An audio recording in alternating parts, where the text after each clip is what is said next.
ನಾನು ಹಾಸನಿಗೆ ಬಂದಾಗಲೇ ಒಂದ್ಸಲ ಮಾದೇವಪ್ಪ ಸರ್ಗೆ ಹೇಳಿದ್ದೆ, ಸರ್ ನೀವು ಅವ್ರು ಒಂದ್ಸಲ ಛಲವಾದಿ ಸಂಘಟನೆ ಗಟ್ಟಿ ಮಾಡ್ತೀವಿ ಅಂತ ಬಂದಿದ್ರು. ಅವಾಗ ಹೇಳಿದ್ದೆ ನಾನು, ಸರ್ ನೀವು ಅವತ್ತೊಂದು 500 ಜನ ಇದ್ರು. ನಾನು ಅವತ್ತು ಮೈಕಲ್ಲಿ ಹೇಳಿದೆ, ಗುರುಗಳೇ ಸರ್ ನೀವು ಈಗ ಬಂದಿದ್ದೀರಲ್ಲ, ನೀವೇನಾರು ಮಂತ್ರಿ ಆದಾಗ ನಮ್ಮ 100 ಜನ ಹುಡುಗರನ್ನ, ನಮ್ಮ ಉಸ್ತುವಾರಿ ಸಚಿವರಾಗಿದ್ದರು ಮಾದೇವಪ್ಪರು, ಒಂದು 100 ಜನನ ಕಾಂಟ್ರಾಕ್ಟ್, PW ಮಿನಿಸ್ಟರ್ ಆಗಿದ್ರು ಅವಾಗ, ಕಾಂಟ್ರಾಕ್ಟರ್ ಮಾಡಿ ಒಂದೊಂದು ಲೈಸೆನ್ಸ್ ಮಾಡಿಕೊಟ್ಟು ಒಂದು 10 ಲಕ್ಷ 5 ಲಕ್ಷ ಹಾಕ್ಕೊಟ್ಟಿದ್ರೆ ಇವತ್ತಿಲ್ಲಿ 10,000 ಜನ ಬಂದು ಸೇರೋರು. ನೀವೇನು ಮಾಡಲಿಲ್ಲ, ನಿಮ್ಮಿಂದ ಉಪಯೋಗ ಪಡೆದವರೆಲ್ಲ ಬೇರೆ ಸಮುದಾಯ ಇದ್ದಾರೆ. ಹಂಗಾಗಿ ನಿಮ್ಮ ಕೊಡುಗೆ ಏನು ನಮಗೆ ಅನ್ನೋದು ಇವತ್ತಿಗೂ ಕೂಡ ನನ್ನ ಪ್ರಶ್ನೆ ಆಗಿದೆ. ನಾನೇ ನಿಮ್ಮ ಹತ್ರ ಬಂದಿದ್ದೆ, ನೀವು ನನಗೆ ಅಧಿಕಾರ ಇಲ್ಲ ಅಂತ ಹೇಳಿದರು. ಅದಾದ ನಂತರ ಅಧಿಕಾರಕ್ಕೆ ಬಂದ್ರಿ. ಅಧಿಕಾರಕ್ಕೆ ಬಂದಾಗ ನೀವು 10ಕ್ಕೂ ಸೇರಿಸ್ಲಿಲ್ಲ ನಮ್ಮನ್ನು. ಅದು ಯಾರೋ ಶಿವರಾಮ್ ಮೂಲಕ ಹೋಗ್ಬೇಕಿತ್ತು, ಅವ್ರು ಹೇಳಿದರೆ ಸ್ಪಂದಿಸ್ಬೇಕಿತ್ತು. ಆವಾಗ ಅಧಿಕಾರ ಬಂದಿದ್ದಾಗಲೂ ನೀವೇನು ಮಾಡಲಿ, ಮತ್ತೆ ಅಧಿಕಾರ ಕಳ್ಕೊಂಡ್ರಿ. ಆಗಲೂ ಬಿಡಿ, ಅದೇನಿಲ್ಲ, ಮತ್ತೆ ಅಧಿಕಾರ ಬಂತು. ಈಗ ನಾವು ನಿಮ್ಮನ್ನು ನೋಡೋಕ್ಕೆ ಬಂದಿಲ್ಲ ಒಂದಿನೂ. ಕಾರಣ ಏನಂದ್ರೆ ಅಲ್ಲಿ ಗೊತ್ತು ನಮಗೆ ಯಾರ್ಯಾರು ಅಲ್ಲಿ, ಯಾರಿಗೆ ಕೆಲಸ ಆಗುತ್ತೆ, ಯಾರಿಗೆ ಕೆಲಸ ಆಗಲ್ಲ. ನಿಮ್ಮ ಅಕ್ಕಪಕ್ಕ ಇರೋಂಥ ಬಂಧು ಬಾಂಧವರೆಲ್ಲ ಫೋನ್ ಎತ್ತದೇ ಬಿಟ್ಟುಬಿಡ್ತಾರೆ, ಅಯ್ಯೋ ಇವ್ರು ಏನಾದ್ರು ಕೇಳ್ತಾರೆ ಅಂತ. ಹಾಗಾಗಿ ನನ್ನ ಪ್ರಶ್ನೆ ಇಷ್ಟೇ. ಹಾಗೆ ನಾನು ಇಲ್ಲಿ ಇಬ್ಬರನ್ನ ಮಾತ್ರ ನಾನು ತಗೊಂಡಿದ್ದೀನಿ. ಇವತ್ತು ನಾವು ಯಾರು ನಮ್ಮ ಪರಮೇಶ್ವರ್ ವಿಚಾರಕ್ಕೆ ಬಂದರೆ ಎಷ್ಟು ಜನ ನಮ್ಮವ್ರು ಸರ್, ಎಂತೆಂಥ ದೊಡ್ಡ ತುಂಬ ಇದಾಗಿರೋಂಥ ಆಫೀಸರ್ಸ್ ಇದ್ದಾರೆ. ಅವರಿಗೆಲ್ಲ ಆಯಕಟ್ಟಿನ ಸ್ಥಳಗಳೆಲ್ಲ ಇನ್ಸ್ಪೆಕ್ಟ್ರುಗಳು, ಆಮೇಲೆ DYSPಗಳು ಇವರೆಲ್ಲವ ಎಲ್ಲಿ ಅವರಿಗೆ ನೀವು ಇದೀರಾ ಏನಾರು ಒಂದು ಮಾಡ್ತಾರೆ ಅನ್ನೋದು ಒಂದಾರು ಇರುತ್ತೆ. ಕೊನೆ ಪಕ್ಷ ಸ್ವಜಾತಿ ಪ್ರೇಮ ಅಂತಲೂ ನೀವು ಟೀಕೆ ಮಾಡಿಸ್ಕೊಳ್ಳಿಲ್ಲ. ಎಷ್ಟು ಚಂದವಾಗಿ ನೀವು ಅಧಿಕಾರ ಮಾಡ್ತೀರಿ ಅಂದರೆ ಒಂದು ಫೋನು ಮಾಡೋಕ್ಕಲ್ಲ. ಯಾರು ಹೋಗಿ ಫೋನ್ ಮಾಡಿ ಅಣ್ಣ ಒಂದು ಮಾತು ಹೇಳಿ ಅಂದರೆ ಫೋನ್ ಮಾಡ್ತೀರಾ?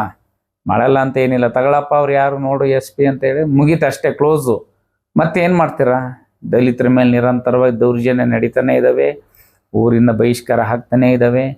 ಆಮೇಲೆ ನಾನು ಕಷ್ಟಪಟ್ಟು ನಾನು ಇಂಥವೆಲ್ಲ ಅನುಭವಿಸಿದ್ದೀನಿ ಅಂತ ಇತ್ತೀಚೆಗೆ ಯಾವುದೋ ಒಂದು ಇದರಲ್ಲಿ ಸೆಷನಲ್ಲಿ ಮಾತಾಡಿದ್ರು, ಭಾಳ ಭಾವುಕರಾಗಿ ಮಾತಾಡಿದ್ರಿ. ನಿಮ್ಮನ್ನು ನೋಡಿದ್ರೆ ಹಂಗೆ ಅನ್ಸಲ್ಲ ಸರ್.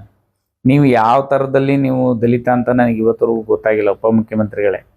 ನನ್ನ ಇದಿಷ್ಟೇ, ಅಧಿಕಾರ ಇದ್ದಾಗ ಕೊನೆಯ ಪಕ್ಷ ಒಂದೊಂದು ಜಿಲ್ಲೆಗೆ ಹೋದಾಗ ಏನರಪ್ಪ ನಿಮ್ಮ ಸಮಸ್ಯೆ, ಬನ್ರಪ್ಪ ಲೀಡರ್ಸ್ ಯಾರಿದ್ದಾರೆ ಒಂದಷ್ಟು ಕರೀರಿ, ಕರೆದುಬಿಟ್ಟು ಮಾತಾಡಿ ಏನಾಗಿದೆ ನಿಮ್ಮ ಸಮಸ್ಯೆ ಅಂತ. ಕೇಳೋರಿಲ್ಲ. ನಾನಲ್ಲಿ SP ಹೇಳ್ತೀನಿ, DC ಹೇಳ್ತೀನಿ, DC ಹೇಳಿರಕ್ಕಲ್ಲ, SP ಹೇಳಿರಲ್ಲ, ಯಾರನ್ನು ಕೇಳಲ್ಲ. ಹಾಗಾಗಿ ನಮ್ಮ ದಲಿತರ ಪರಿಸ್ಥಿತಿ ಹೇಗಿದೆ ಅಂದರೆ, ಆ ಪರ್ಟಿಕ್ಯುಲರ್ ದಲಿತರದು ಹೆಂಗ ಬಂದರು. ನಮ್ಮೊಬ್ಬರು ಮಂತ್ರಿ ಇದ್ದಾರೆ, ಆಗಿದ್ದಾರೆ. ಅದು ಬಿಟ್ಟರೆ ಬೇರೆ ಏನೂ ಇಲ್ಲ. ಅವರ ಏನು ಒಬ್ಬ ವ್ಯಕ್ತಿ ಅವನು ಆರ್ಥಿಕವಾಗಿ ಸದೃಢ ಆಗಲ್ಲ. ಕೊನೆಗೆ ಒಂದೊಂದು ಮನೆ ಕಟ್ಟಿಸ್ಕೊಳ್ಳೋಕ್ಕೆ ಎಷ್ಟು ಕಷ್ಟಪಡ್ತಿದ್ದಾರೆ, ಒಂದು ಜಮೀನು ಉಳಿಸ್ಕೊಳ್ಳೋಕ್ಕೆ ಎಷ್ಟು ಕಷ್ಟಪಡ್ತಿದ್ದಾರೆ.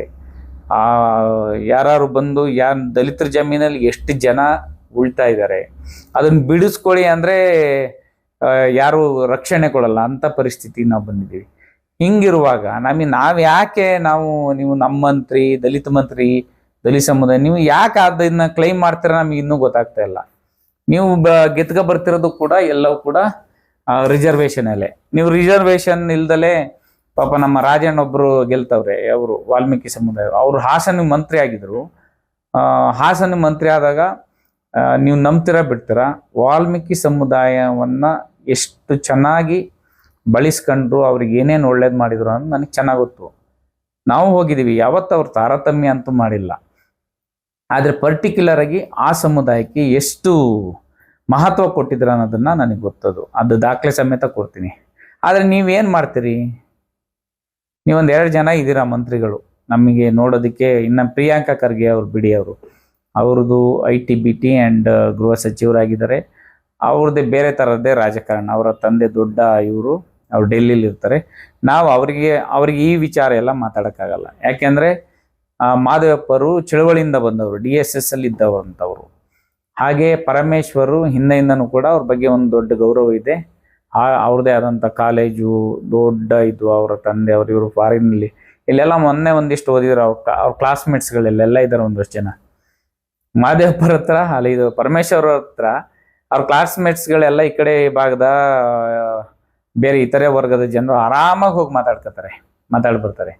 ಆದ್ರೆ ನಮ್ಮ ದಲಿತರು ಮಹಾದೇವಪ್ಪ ಇವ್ರನ್ನ ಪರಮೇಶ್ವರನ್ನ ಮಾತಾಡಿಸ್ಬೇಕು ಅಂದ್ರೆ ಅದೆಷ್ಟು ಕಷ್ಟ ಅಂತ ಗೊತ್ತು ನಮಗೆ. ಹಂಗಾಗಿ ನೀವು ದಲಿತ ಮಂತ್ರಿ ಅನ್ನೋ ಕ್ಲೈಮನ್ನು ಮಾಡೋದನ್ನ ಫಸ್ಟ್ ಬಿಡಬೇಕು.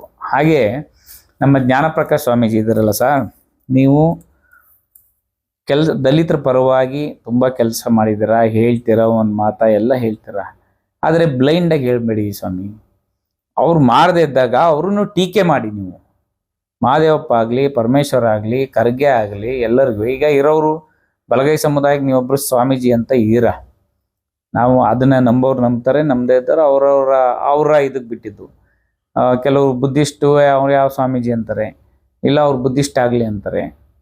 ಈ ಥರದ್ದೆಲ್ಲ ಇರುತ್ತೆ. ನನ್ನ ಪ್ರಶ್ನೆ ಇಷ್ಟೇ, ನೀವು ಅಷ್ಟು ದಲಿತರೆಲ್ಲ ಕ್ರಾಂತಿ ಮಾಡಾಕ್ತೀವಿ ಕೊಡದೆ ಹೋದ್ರೆ ಮಹಾದೇವಪ್ಪಗೆ ಅಂತ ಹೇಳ್ಬಿಟ್ಟು ನೀವು ಈ ಥರ ಮಾಡೋದು ಎಷ್ಟು ಸರಿ? ಆಯಿತಾ? ಇನ್ನೊಂದು ಹೇಳಲೇಬೇಕು, ಈ ನಮ್ಮ ಜಿಲ್ಲೆಯಲ್ಲೆಲ್ಲ ಈಗ ಪ್ರತಿಭಟನೆ ಮಾಡ್ತಾ ಇದ್ದಾರೆ. ಜಿಲ್ಲೆಗಳಲ್ಲಿ ಆಯಾ ಇದರಲ್ಲಿ ಮಹಾದೇವಪ್ಪರಿಗೆ ಮಂತ್ರಿ ಕೊಡಿ ಅಂತ ಹೇಳ್ಬಿಟ್ಟು ಎಲ್ಲ ಕಡೆ ಪ್ರತಿಭಟನೆ ನಡೀತಿದೆ. ಇಡೀ ರಾಜ್ಯದಲ್ಲಿ ಬಲಗೈ ಸಮುದಾಯದ ಜನಸಂಖ್ಯೆ ಎಷ್ಟು ಅಂತ ಗೊತ್ತು. ಪ್ರತಿಭಟನೆ ಮಾಡಿ ಮಂತ್ರಿ ಪಡೆಯುವಂತಹ ದರ್ದು ನಮಗಿನ್ನೂ ಇದೆಯಾ? ಅಂಬೇಡ್ಕರ್ ಕೊಟ್ರ ಎಲ್ಲನೂ ಹೇಳ್ತೀರಪ್ಪ ನೀವು.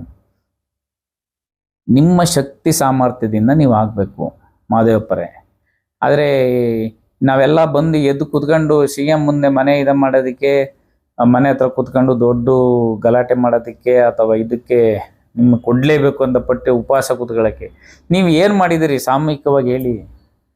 ಒಂದು ದೊಡ್ಡ ಮಟ್ಟದಲ್ಲಿ ದಲಿತ ಸಮುದಾಯಕ್ಕೆ ಏನು ಮಾಡಿದಿರಾ?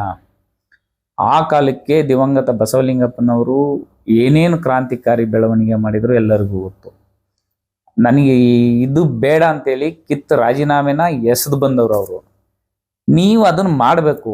ನನ್ನ ಹಿಂದೆ ಇಷ್ಟು ದೊಡ್ಡ ಸಮುದಾಯ ಇದೆ, ನನಗೆ ಬೇಡ ದರ್ದಿಲ್ಲ. ನೀವು ಸಿದ್ದರಾಮಯ್ಯನೇ ಹೇಳವ್ರೆ ಮಹಾದೇವಪ್ಪ ಏನೇನೋ ಮಾಧ್ಯಮಗಳಲ್ಲಿ ಬಿತ್ತರ ಆಗ್ತೈತೆ. ಆಯ್ತು, ಈಗ ನಮಗೆ ದಲಿತರಿಗೆ ಪೊಲಿಟಿಕಲಿ ಹೈಕಮಾಂಡ್ ಅಂತ ಯಾರಿದ್ದಾರೆ, ಅವ್ರ ಮಾತು ಕೇಳಂತಾರನ? ನೀವು ಹೋಗಿ ಅವ್ರ ಮನೇಲೇ ಜೀತ ಮಾಡಿದಾರೆ, ಅದಕ್ಕೆ ಯಾಕೆ ಈ ಮಂತ್ರಿಗಿರಿ ಪಡ್ಕೋಬೇಕು ಅಥವಾ ಇವೆಲ್ಲ ಮಾಡಬೇಕು? ನಮ್ಮ ಪ್ರಶ್ನೆ ಇಷ್ಟೇ. ಯಾಕೆಂದರೆ ಈಗ ದಲಿತ ಮಂತ್ರಿ ಇದು ಕೂಗು ಮತ್ತೆ ಬಂದೈತೆ. ದಲಿತ CM ಆಗೋಯ್ತು. ದಲಿತ CM ಇಡೀ ಜನ್ಮದಲ್ಲಿ ಆಗಲ್ಲ, ಇಲ್ಲಿ ನಾವೆಲ್ಲ ಇರೋವರೆಗೂ ಆಗಲ್ಲ, ಅದು ನನಗೆ ಗೊತ್ತು. ಆದರೆ ಈ ಮಂತ್ರಿ ಪದವಿ ಕೇಳೋಕ್ಕೆ ಇಡೀ ರಾಜ್ಯದ ದಲಿತರೆಲ್ಲ ಒಗ್ಗಟ್ಟಾಗಿ ನಾನು ಕರ್ಕೊಂಡು ಹೋಗ್ತೀನಿ, ನಾನು ಮಾಡ್ತೀನಿ ಅಂತ ಈ ಜ್ಞಾನಪ್ರಕಾಶ್ ಸ್ವಾಮೀಜಿ ಒಬ್ಬರು ಹೊರಟವ್ರೆ. ದೇವ್ರೆ, ಸ್ವಾಮೀಜಿಗಳೇ ದಯಮಾಡಿ ನೀವು ಅದಕ್ಕೆ ಯಾಕೆ ಹೋಗ್ತಾ ಇದ್ದೀರಾ, ಏನು ಇದ್ರ ಉದ್ದೇಶ ಏನು, ದಯಮಾಡಿ ನೀವು ಹೇಳಬೇಕು. ನಾನು ಇದನ್ನು ಹೋಗಬಾರ್ದು ಅಂತಲ್ಲ, ಏನಾದ್ರು ತೋರಿಸ್ಬೇಕಲ್ವಾ ನಮಗೇನು ಮಾಡಿದ್ದೀವಿ ಅಂತ. ಅದನ್ನು ನಾನು ನಿಮಗೆ ಪ್ರಶ್ನೆ ಮಾಡ್ತಾ ಇದ್ದೀನಿ. ಹಾಗೆ ಮಹಾದೇವಪ್ಪರೇ, ನಿಮಗೆ ನಿಮ್ಮದೇ ಆದಂಥ ದೊಡ್ಡ ರಾಜಕೀಯ ಇತಿಹಾಸ ಇದೆ. ನೀವು ಗೆದ್ದು ಮಂತ್ರಿ ಆಗಿದ್ರಿ, ನಿಮ್ಮ ಮಗನೂ ಕೂಡ ಶಾಸಕರಾಗಿದ್ದಾರೆ. ಜೊತೆಗೆ ಪರಮೇಶ್ವರ್ ಅವರು ಸಾಕು, ನೀವು ಎಷ್ಟು ಅಧಿಕಾರ ಎಷ್ಟು ಅನುಭವಿಸ್ಬೇಕು ಅನುಭವಿಸಿದ್ರ. ನಿಮ್ಮದೇ ಆದಂಥ ದೊಡ್ಡ ಇನ್ಸ್ಟಿಟ್ಯೂಷನ್ ಸಾಮ್ರಾಜ್ಯ ಇದೆ. ಆ ಸಾಮ್ರಾಜ್ಯದಲ್ಲಿ ಯಾರು ಒಂದು 5-10 ಮಕ್ಕಳಿಗೆ ನಮ್ಮವರಿಗೆ ಉಚಿತ ಸೀಟ್ ಕೊಡಿ, ಅದಕ್ಕಿಂತ ದೊಡ್ಡ ಕೆಲಸ ಮತ್ತೊಂದಿಲ್ಲ. ಯಾರಾದರೂ ದೊಡ್ಡ ಎಂಟರ್ಪ್ರೈನರು ಅವ್ರಿಗೆಲ್ಲರಿಗೂ ಒಳ್ಳೆ ಇದನ್ನು ಹೆಲ್ಪ್ ಮಾಡಿ. ಅದು ಬಿಟ್ಟು ನೀವು ಸಿಕ್ಕಿದಿಷ್ಟೇ ಸಾಕು ನಮಗೆ, ಇಲ್ಲ ನೀವು ತಾಕತ್ತಿದ್ರೆ ಅವತ್ತೇ ನೀವು ಮುಖ್ಯಮಂತ್ರಿ ಆಗಬೇಕಿತ್ತು. ಎಲ್ಲರೂ ಇದ್ರು, ಆದರೆ ನಿಮಗೆ ಬೇಕಾಗಿಲ್ಲ. ನೀವೆಲ್ಲ ಹೊಟ್ಟೆ ತುಂಬಿದವ್ರು ಸ್ವಾಮಿ, ಆಯಿತಾ? ಈ ಕಡೆ ನಮ್ಮ ಜನಗಳು ಹೆಂಗೆ ಅಂದರೆ, ಈ ಕಡೆ ಅಲ್ಲೂ ಇಲ್ಲ ಇಲ್ಲೂ ಇಲ್ಲ. ಬೇರೆ ಮನೆಗೆ ಹೋಗಿ ಜೀತ ಮಾಡೋಂಗಿಲ್ಲ. ನಮ್ಮ ಮನೇಲಿ ಊಟ ಹಾಕಲ್ಲ. ದಿನಾ ಮಹಾದೇವಪ್ಪ ಅಂತ ಹೋಗಿ ಓಡಿ ಬರಬೇಕು. ಅಲ್ಲಿ ಹೋದ್ರೆ ಏನೈತೆ ಅಲ್ಲಿ? ಒಂದು ಸಣ್ಣ, ಇನ್ನು ಪರಮೇಶ್ವರಿಗೆ ಒಂದು ಸಣ್ಣ ಪೇದೆನೂ ಟ್ರಾನ್ಸ್ಫರ್ ಮಾಡೋ ಪವರ್ ಇರಲಿಲ್ಲ, ಆಯಿತಾ? ಇದನ್ನ ಯಾಕೆ ಭಾಳ ವಿಷಾದದಿಂದ ಹೇಳ್ತಿದ್ದೀನಿ ಅಂದರೆ, ಈ ರಾಜ್ಯದಲ್ಲಿ ಒಕ್ಕಲಿಗರ ಈಗ ಒಂದು ಇದು ಬಂದಿದೆ ಸರ್ಕಾರ, ಅದನ್ನು ನಾವು ನೋಡ್ತಾ ಇದ್ವಿ. ಕುರುಬ್ರು ಸರ್ಕಾರನೂ ನೋಡಿದ್ವಿ. ಯಾರ್ಯಾರ್ದು ಎಲ್ಲಿ ಈ ದಲಿತ ಹಿಂದ ಅಂತ ಇಟ್ಕೊಂಡು ಏನೇನು ಮಾಡಿದ್ರು ಎಲ್ಲ ನೋಡಿದ್ವಿ. ಮಹಾದೇವಪ್ಪರು, ಇವರು ನಮ್ಮ ಸತೀಶ್ ಜಾರಕಿಹೊಳಿ ಅವ್ರು ಬಿಡಿ, ಅವರು ಅವ್ರದ ಪ್ರದೇಶದಲ್ಲಿ ಅವ್ರದ್ದೇ ಆದಂಥ ಹವಾ ಇಟ್ಕೊಂಡಿದ್ದಾರೆ. ಅವ್ರು ಯಾರಿಗೂ ನಂಬ್ಕೊಂಡಿಲ್ಲ, ಅವ್ರದ್ದು ಬೇಕಾದಷ್ಟು ದುಡ್ಡಿದೆ, ಯಾರಿಗಾರು ಹೆಲ್ಪ್ ಮಾಡಬೇಕು ಅಂದರೆ ಮಾಡೇ ಮಾಡ್ತಾರೆ, ಗುರುತಿಸ್ತಾರೆ ಆ ಸಮುದಾಯದವರಿಗೆ. ಆದರೆ ನೀವು ಯಾರನ್ನು ಗುರುತಿಸೋದು ಇಲ್ಲ. ನಿಮಗೆ ಒಂಥರ ಏನು ದಲಿತರು ಅಂದರೆ ಒಂದು ಓಟ್ ಹಾಕೋಕ್ಕೆ, ಆಮೇಲೆ ಅವ್ರಿಗೆ ಎಣ್ಣೆ ಕೊಟ್ಟರೆ, ಒಂದಿಷ್ಟು ಇದು ಕೊಟ್ಟರೆ, ಏನು ಒಂದು 300 ರೂಪಾಯಿ 500 ರೂಪಾಯಿ ಕೊಟ್ಟರೆ ಮುಗೀತು ಅಂತ ಅನ್ಕೊಂಬಿಟ್ಟಿದ್ದೀರ. ದಯಮಾಡಿ ಇನ್ನಾದರೂ ಸಮುದಾಯದ ಬಗ್ಗೆ ನಿಜವಾದ ಕಾಳಜಿ ಇಟ್ಕೊಂಡು ಕೆಲಸ ಮಾಡಿ. ನಿಮ್ಮನ್ನು ನಂಬಿರ್ತಾರೆ, ಅದು ಬಿಟ್ಬಿಟ್ಟು ಎಲ್ಲವನ್ನೂ ಸ್ವಾರ್ಥಕ್ಕೆ ಮಾಡಬೇಡಿ. ನೀವು ಎಷ್ಟು ಸಾವಿರ ಕೋಟಿನಾರು ದುಡ್ಡು ಮಾಡ್ಕೊಳ್ಳಿ, ಇಲ್ಲಿ ಯಾರು ಕೇಳಲ್ಲ. ಯಾಕೆಂದರೆ ಎಲ್ಲ ಅದನ್ನೇ ಮಾಡ್ತಾ ಇರೋದು. ಮಂತ್ರಿ ಪದವಿಗೆ ಹೋಗ್ಬೇಕಂದ್ರೆ, ನೆಕ್ಸ್ಟ್ ಗೆಲ್ಲಬೇಕಂದ್ರೆ 100 ಕೋಟಿ ಖರ್ಚು ಮಾಡಲೇಬೇಕು. ಆದರೆ ನಮ್ಮ ದಲಿತರಿಗೆ ಏನು ಮಾಡ್ತಾ ಇದ್ದೀರಾ ತೋರಿಸಿ ನೀವು. ಆ ತೋರಿಸ್ದಾಗ ನಾವು ಅದನ್ನು ಇದು ಸರಿನೋ ತಪ್ಪು ಅಂತ ನಾವು ನಿರ್ಧರಿಸ್ತೀವಿ. ಏನಿಲ್ಲಲೇ ಬ್ಲೈಂಡಾಗಿ ಹೋಗಿ ನಿಮ್ಮ ಪರವಾಗಿ ಕೂತ್ಕೊಳ್ಳಿ, ಅಲ್ಲಿ ಪ್ರೊಟೆಸ್ಟ್ ಮಾಡಿ, ಇಲ್ಲಿ ಇದು ಮಾಡಿ ಅಂದರೆ ಅವೆಲ್ಲ ಒಳ್ಳೆ ಬೆಳವಣಿಗೆ ಅಲ್ಲ. ಇಷ್ಟೆಲ್ಲ ರಾಜಕೀಯ ಅನುಭವ ಇರ್ತಕ್ಕಂಥ ನಿಮಗೆ ಒಂದು ಮಂತ್ರಿ ಕೊಡೋದಕ್ಕೆ ಇಡೀ ರಾಜ್ಯದ 18 ಲಕ್ಷ ಜನನ ಬಂದ್ಬಿಟ್ಟು ಫ್ರೀಡಮ್ ಪಾರ್ಕಲ್ಲಿ ಕೂತು ಒತ್ತಾಯ ಮಾಡೋಂಥ ದರಿದ್ರ ಸ್ಥಿತಿ ನಮಗೆ ಬೇಡ. ನೀವು ಮಾಡಿ, ನೀವು ಯಾವ ಥರ ಮಾಡ್ತಿರೋ, ಹೈಕಮಾಂಡಿಗೆ ಒತ್ತಡ ಹಾಕ್ತಿರೋ, ಮತ್ತೊಂದು ಒತ್ತಡ ಹಾಕ್ತಿರೋ ಆಗಿ. ಮತ್ತು ಈ ಸ್ವಾಮಿಗಳೇ ದಯಮಾಡಿ ಬಿಡಿ ಅದನ್ನು.